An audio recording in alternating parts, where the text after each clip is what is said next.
The world is a vampire. Howdy everybody. Did you know we're living in a louch farm? What's louch?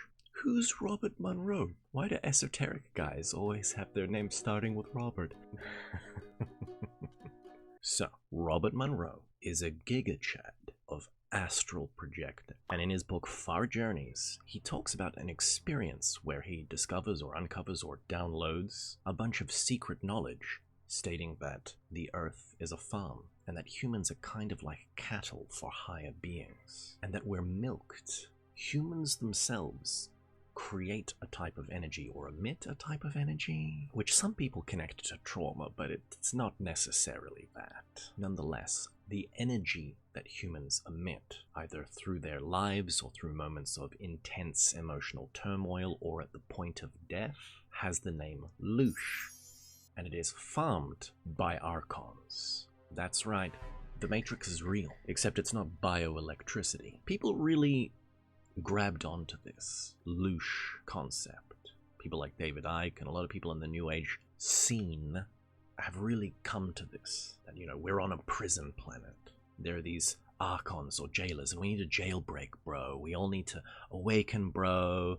Escape the louch farm, bro. But you may be pleased to know, Robert Monroe is not the only person who has a concept like this.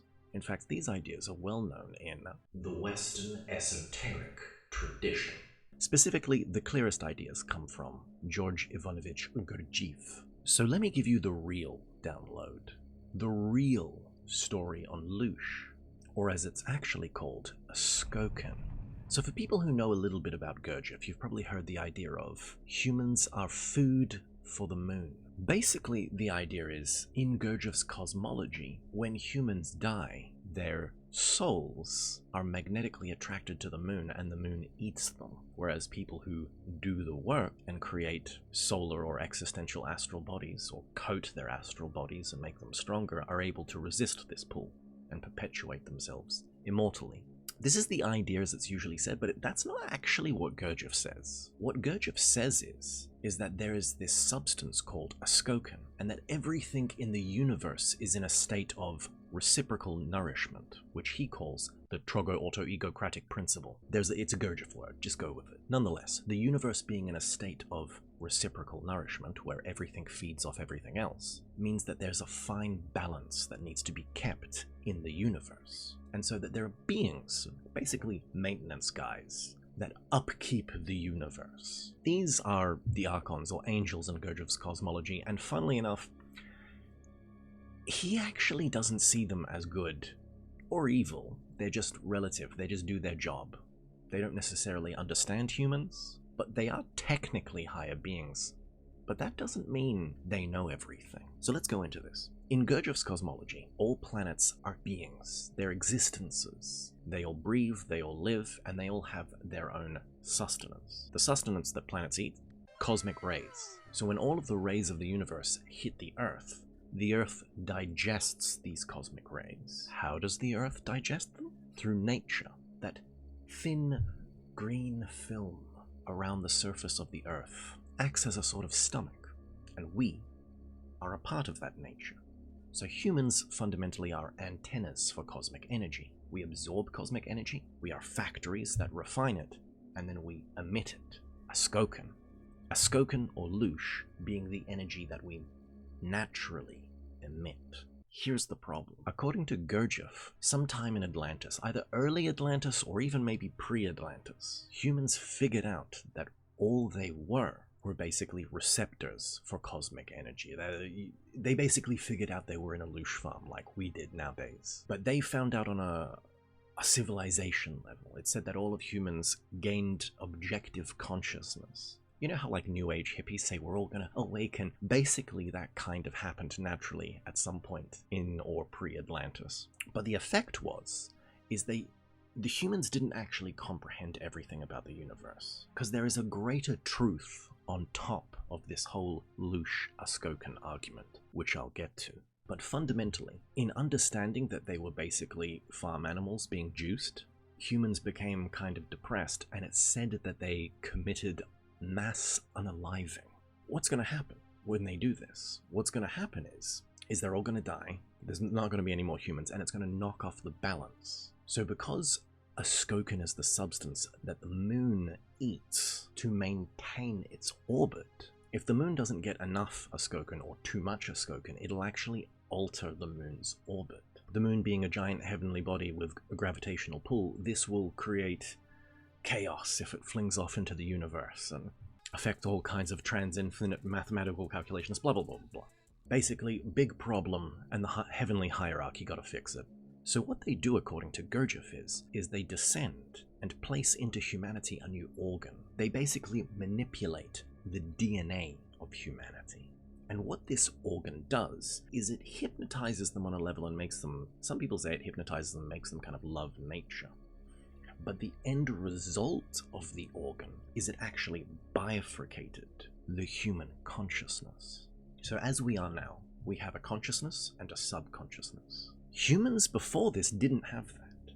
It was all one thing. And when you think about what's in our subconsciousness, in our subconsciousness is all of our memory, our past lives. Qualities of our consciousness and capacities like, say, telepathy are sealed in the subconsciousness. Only people who go through either rigorous training or through maybe some traumatic experience seem to unlock things like telepathy or precognition or telekinesis. These are all attributes of the subconscious, which we used to have consciously because it all used to be one.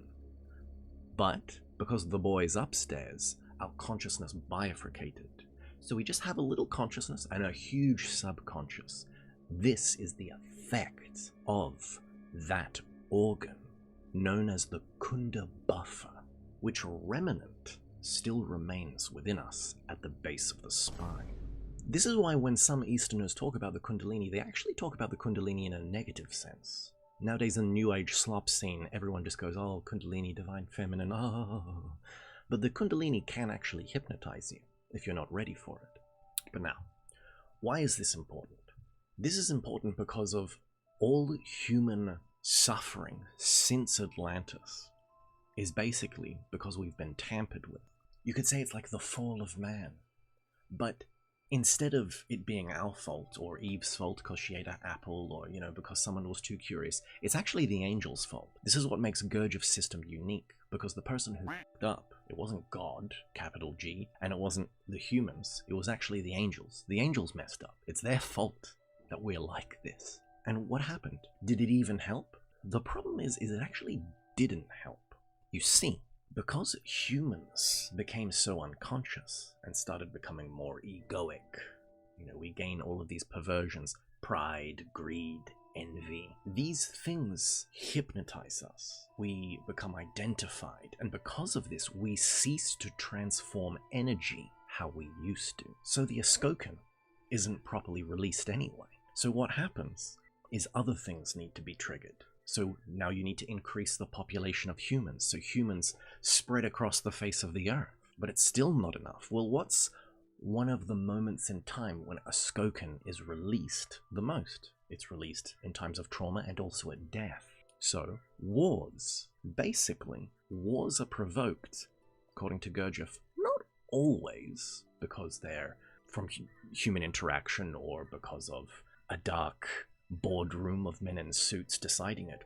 So you see, this is interesting, the implication being that the planets actually make man go to war against each other, so that we unalive each other, and the Askokin released can then feed the moon. And now you may be thinking like, oh man, this really sucks, what can we do in this situation? Now according to Gurdjieff, the way out of this is to gain consciousness. And why? Because if we are able to consciously transform Askokin, it's actually different from the automated process. One, the world maintenance situation likes it because we emit it more often. But two, when you consciously transform Askokin, it actually pulls out other substances which can be used for higher things in the human. Basically, the substances pulled out become the material to create the higher bodies, to coat the astral body, to create a causal body, a body of will, which can perpetuate itself immortally. A body of will can do things. A body of will can even escape the universe and return to the absolute. This was Gurdjieff's idea, his point of the work. So now you see, it's not just about Loosh and we're all in a Loosh farm. The true fact is that there's a very intricate process of cosmology going on, and we're caught in the middle. But we can still use this to our advantage. We can still awaken, and through awakening, we can energetically forge something new out of these liberated substances.